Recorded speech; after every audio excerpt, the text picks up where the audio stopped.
Hey guys, this is Don Lammers Invoked 101, and welcome to another, I guess, deck that I've never either updated or profiled that I just so happen to own.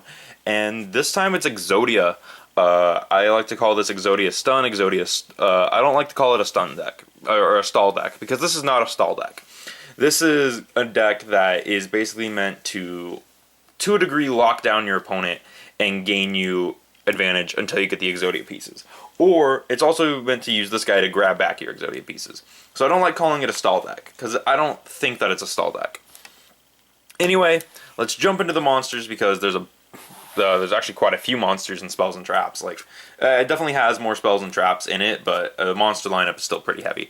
So I think the first card that's appropriate to start with is the 3 of, and this is the legendary Exodia Incarnate. This guy is pretty dope. This guy's amazing. I'm gonna zoom in just a little bit. I know you can't really see his lettering because he's an ultra rare, but I'll kind of put him up next to the camera for you. Basically, what you do is you tribute a Forbidden One piece, and he summons himself, and he gains 1,000 attack for every Exodia piece in your graveyard. And he's unaffected by card effects. And then at the end of the turn, at the end of your turn, you add a Forbidden One piece back to your hand from your graveyard. So he's really good. Basically what you do, and if he's destroyed, I forgot, this is the best part. If he's destroyed by battle, what you do is you reveal Forbidden One cards in your hand, and then you draw the same amount. So he's also a draw card, which is pretty amazing.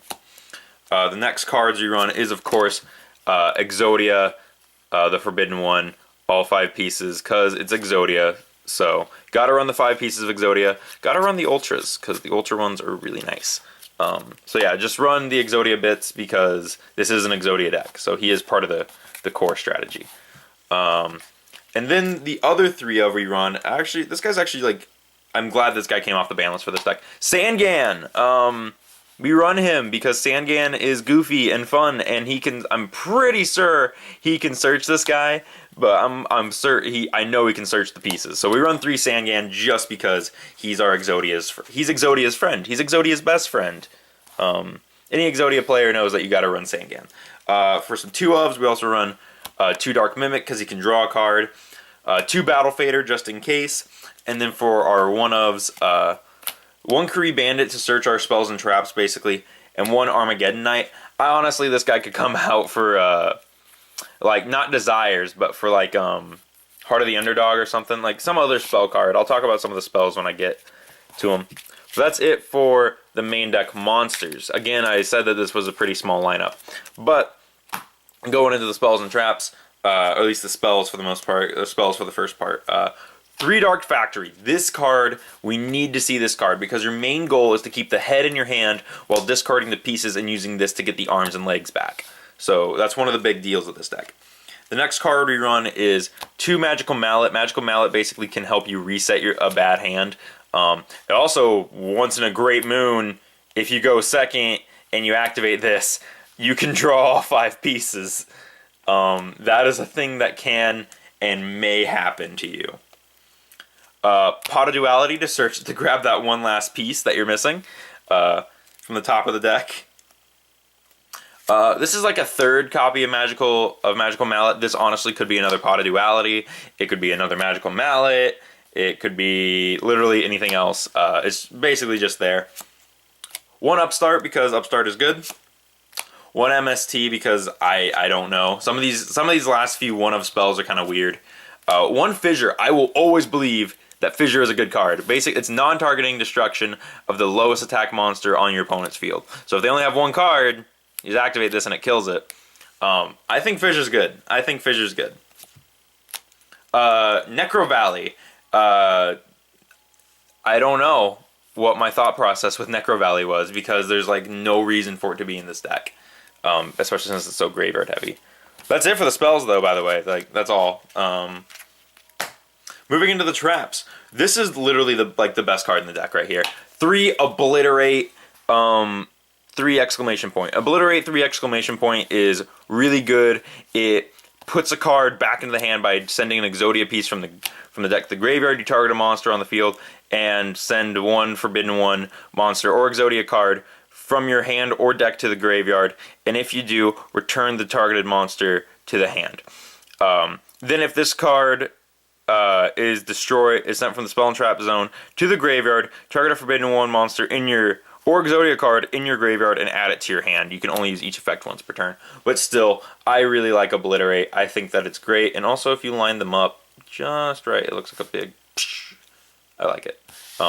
I really like this card. I also like it because you can make the Exodia rocket, which I'll show at the end of the video. But yeah, that's one of our 3 ofs.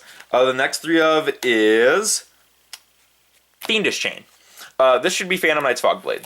This really should be Fogblade. And the reason it's not Fogblade is because Fogblade is stupid expensive. So these are Fiendish Chains. There you go. 2 Gravity Bind. You know what? Necro Valley could be a 3rd Gravity Bind. Or like the Armageddon Knight. You could run 3 because then your opponent can't attack you. 1 D Prison because why not? I don't care. 1 Backup Soldier because again I don't care. Oh yeah, this gets back your pieces if you don't have. It's just a 4th copy of Dark Factory. It's a 4th copy of that, essentially. And then 1 Blackhorn. This could be Strike. It could be Warning. It could be Scolding. Because you're always gonna... No, it can't be Scolding because your stuff probably isn't going to be face up. But yeah, it could be a whole bunch of stuff.